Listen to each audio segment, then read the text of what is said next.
النهارده منتخب الشباب مواليد 2005 عنده اختبار مهم جدا في الجوله الثانيه من تصفيات بطوله شمال افريقيا اللي مستمره وابتدت بالفعل والمؤهله لنهائيات كاس الامم الافريقيه. عندنا ماتش كبير ان شاء الله مع منتخب الجزائر تحت شعار لا بديل عن الفوز.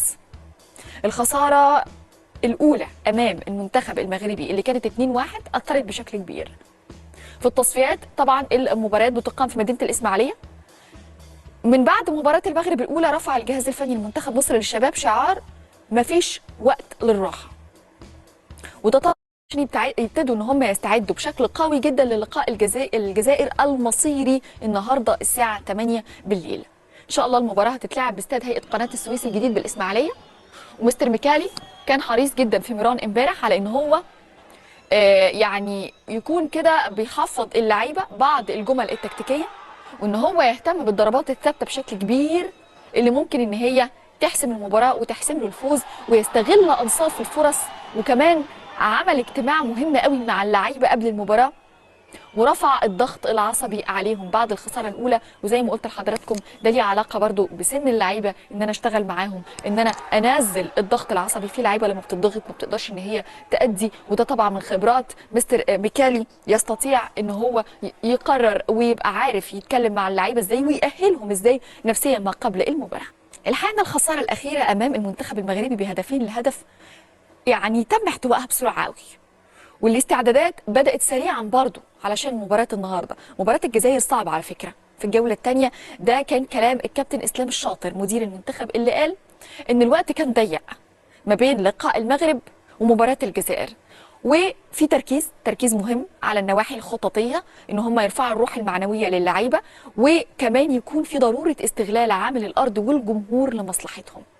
قال كمان المدير الفني ميكالي على فكرة ان هم يشوفوا شرايط فيديو كتيرة اتفرجوا عليها لبعض مباريات المنتخب الجزائري أمام تونس وأمام المغرب، وكمان لقاءات مع الأندية المحلية ببلادهم عاملة ازاي، مستواهم عامل ازاي. ودي من الحاجات المهمة جدا جدا علشان يكونوا جاهزين ويقدموا الأداء الطيب والأداء المشرف اللي يليق باسم مواليد 2005 اللي بالتأكيد فيهم عناصر كتير جدا كويسة. واضح. اكاديميه محمد السادس، يعني احنا لو عرضنا تشكيله يا جماعه المغرب على الشاشه بس كانديه، مش مهم الاسماء حتى، كل الاحترام ليهم، لكن كانديه بحيث نبص 2008 دي اخبارها ايه. يعني هم الناس برضو شغالين على انه في ناس في جاليات موجوده بره، وفي دي الانديه اللي بيلعب بيها لعيبه منتخب المغرب 2008. روان 4 لعيبه، محمد السادس بص عليها 1 2 3 باكين والجناح ونص بلباو الباك الشمال، اياكس نص الملعب محمد السادس، ديبورتيفو الافيش محمد السادس، فالنسيا. اوكي. اكاديميه محمد السادس بتطلع لعيبه لبره وبتطلع لعيبه لجوه. فكره وجود اكاديمي الدوله بص عليها، الدنيا بص عليها، بتطلع لعيبه حتى الفرق الدوري. محمودي مليون في المية انت بتحط ايدك على نقطة يعني، بس انا مش عايز ادخل في تفاصيل يعني من بره. يعني خلينا نقول ان ده مشروع قومي، واجب على الدولة، واجب علينا كلنا ان احنا نعمل مشروع زي ده، اللي هي فكرة اكاديمية بس تاخد الولاد من سن 6 سنين و7 سنين و8 سنين، مش اكبر من كده، مش 14 و15، 6 7 8 كفور ونجوع مصر ومدارس مصر فيها الماظ، فيها لعيبه تاخد الولد ده وبنسبه كبيره جدا. انا ما يفرقش معايا غني ولا فقير، لان برضو احنا لما اشتغلنا في اكاديميه النادي الاهلي وكنت ماسك مدير اكاديميه النادي الاهلي مع كابتن محمد رمضان كان ماسك المدير العام، وانا كنت ماسك مدير فرع، وسيد عبد الحفيظ ماسك مدير فرع، وكباتن ثانيه كتير.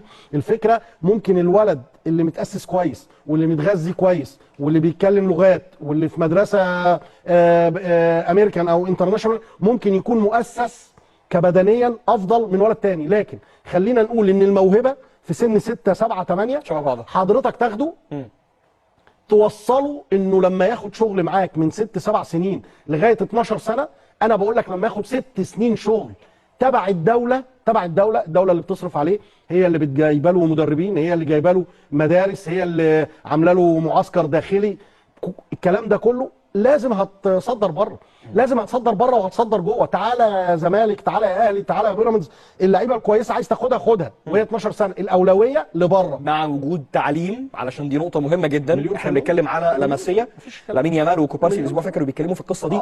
دي اكاديميه بتعلم، وايه بقى ده، هي بتعلم الغرض يعني الموجود وانت داخل بتاخد البروشور بتاع اللمسيه، بيقول لك فيه ان احنا بنعمل ده معاك علشان مش كل دول هيطلع لعيب الكوره. صح اللي ما نفعش هتعمل فيه ايه؟ كلام مظبوط. ما هو لازم يبقى عنده الحد الادنى من الاخلاق من التربيه. فالنتيجه بقى يا كابتن عشان نكملها، فالنتيجه انه اغلب اللي بيطلع من لمسيه ما بيعملش مشكله مع الحكام، ده حقيقي، ما بيصطدمش بالجمهور، هو مؤهل في الاخر. بالظبط أنا في ناس كتير عامله مشاريع زي كده بس انديفيدوال او كل واحد.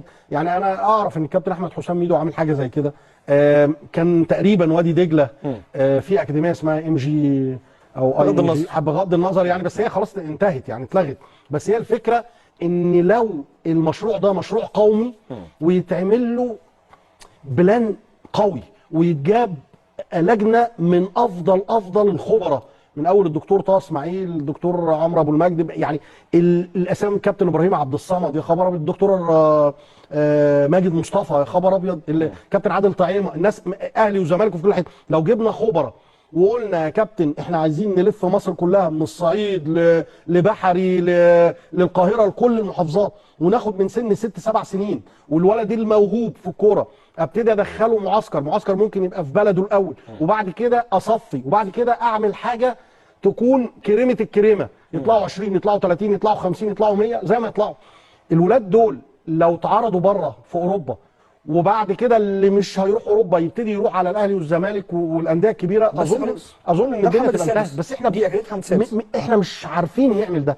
احنا يعني بنحاول نعمل ده بطرق مختلفه، عايز اخد لفظ لطيف، ممكن بفرديه، كل واحد في حته، مش حاجه جماعيه، مش فكر جماعي.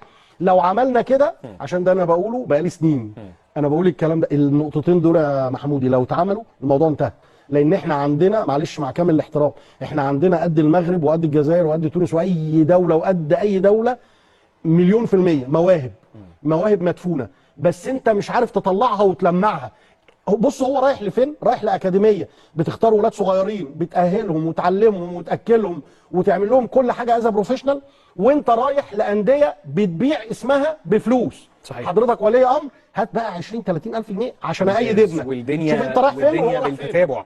وهو اللي فوق في المغرب لما عاشوا في اوروبا ودخلوا منتخب وبقوا نجوم عالم، بقى الصف الثاني والثالث والرابع والخامس عندهم مفيش مشكله من الغربه، مسافر وعي وقيم، واللي موجودين هناك اكتر واكتر يعني. انت عندك فالمسائل بتيجي بالتتابع. عندك مرموش بالظبط كده، يعني هو مثلا نماذج فرديه.